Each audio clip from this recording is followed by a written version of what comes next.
Desa kami sedang kena wabah. Banyak anak-anak terkena muntaber. Ini menakutkan sekali. Ya, sebagai warga kami sangat sedih dan takut wabah akan datang lagi. Kami ingin bangkit, tapi tidak tahu harus bagaimana. Air bersih pun susah kami dapatkan.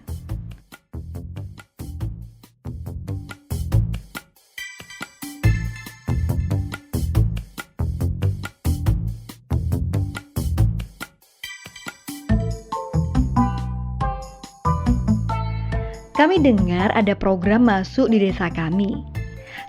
Kami tahu dari kepala kampung yang belum lama ikut sosialisasi. Katanya, beberapa petugas datang mendata kami. Mereka bertanya tentang sarana yang kami punya, seperti mendapat harapan baru. Sampai suatu hari, kami dikumpulkan bersama di lapangan yang luas. Semua warga berkumpul, ingin tahu dan ingin dapat ilmu baru. Di sana, fasilitator memberi penyuluhan.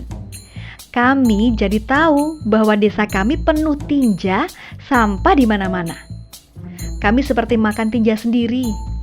Lalu kami diminta kesepakatan untuk membuat rencana aksi. Karena terpicu, saya angkat tangan menyediakan diri jadi kader STBM. Kami kembali punya harapan walau tidak punya uang. Setelah pertemuan, kami berharap kepala desa mendukung kami. Tapi kami tidak punya panutan. Di rumahnya pun tidak ada jamban. Sebagian yang terpicu akhirnya membuat yang paling mudah dan murah, yaitu WC cemplung. Tapi anak-anak takut masuk WC karena bau dan kotor. Saya pun pernah terpeleset dan merasa tidak aman menggunakannya.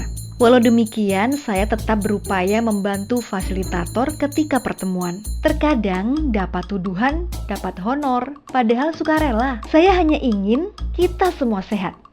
Sampai suatu saat, kami senang karena akan ada bantuan jamban datang. Saya dengar desa sebelah malah tidak dapat bantuan.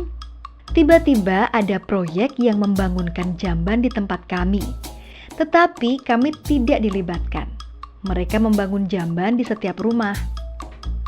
Pada awalnya kami senang, tetapi sayang menggunakannya karena tidak ada air untuk menyiram.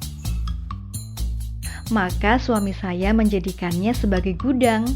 Saya malu ketika petugas monitoring datang, tetapi saya juga tidak tahu apa sih hasil dari monitoring itu. Waktu berlalu, jamban bantuan itu banyak yang tidak digunakan semestinya dan banyak yang rusak. Kami ingin berubah, tetapi tidak semua warga sependapat. Saya ingin melarang tapi tidak punya kemampuan mempengaruhi yang lain. Akhirnya desa kami kembali lagi dengan kebiasaan lama, dan penyakit pun mulai merebak.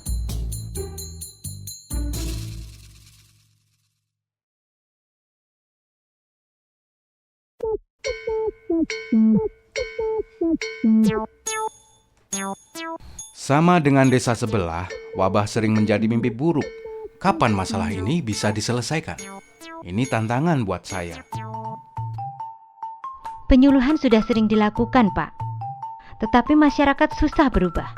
Nampaknya harus ada cara lain. Kalau dikatakan ada program, mereka menangkapnya bantuan.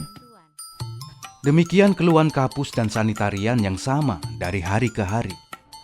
Gayung bersambut ketika ada LSM datang di desa Bagia. Fasilitator itu menantang desa ini berani tidak memulai dari langkah kecil yang bisa dilakukan. Kami mulai dengan menyusun peta desa rawan sanitasi. Semua dikerahkan untuk bisa terlibat, sanitarian, kader, dan warga. Terlihat desa kami dalam ancaman tebaran tinja dan sampah pembawa penyakit. Peta itu kami bawa dalam pertemuan, diperkuat dengan poster-poster masalah. Kebetulan ada anak muda desa kami suka menggambar. Mulailah semua yang tersentil angkat bicara, mengomentari gambar dan foto yang terpampang. Saat itu, ketika ada yang terpicu, kami minta menuliskan kesepakatannya. Temuan itu menjadi pembicaraan dalam arisan warga, posyandu, dan berbagai tempat.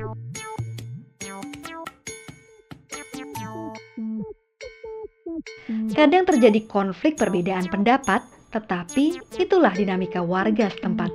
Mereka yang terpicu sebagian menjadi relawan dan mendapat latihan STBM di kecamatan.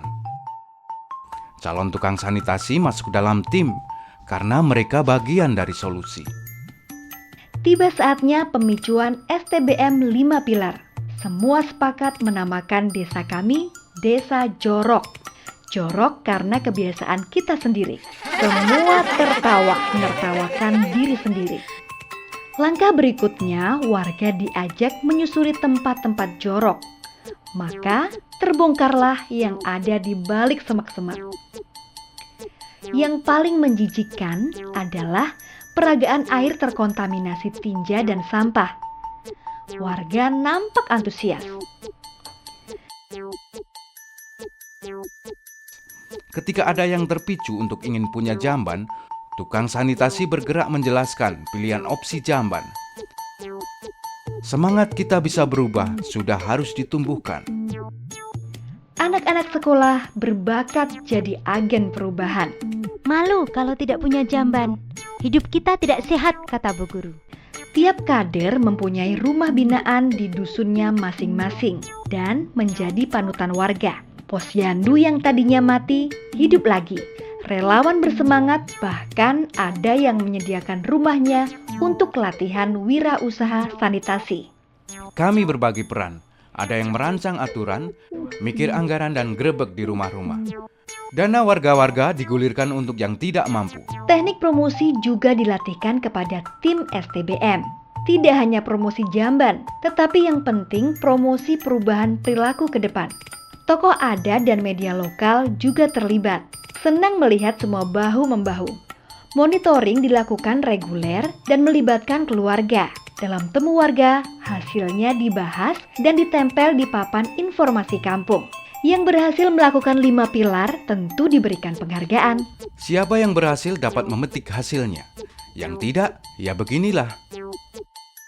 Semangat kami di bawah ternyata mampu mendorong kepala desa kami untuk mendukung keberlanjutan ke depan. Tidak terasa kami telah menerapkan jadi kebiasaan. Ya, desa kami akhirnya deklarasi. Tapi kami sadar, ini bukan akhir, tetapi awal kami mempertahankan hidup sehat. Anda sedang bersama reporter STBM untuk meliput revolusi perilaku yang telah terjadi di desa kita. Akhirnya STBM, go!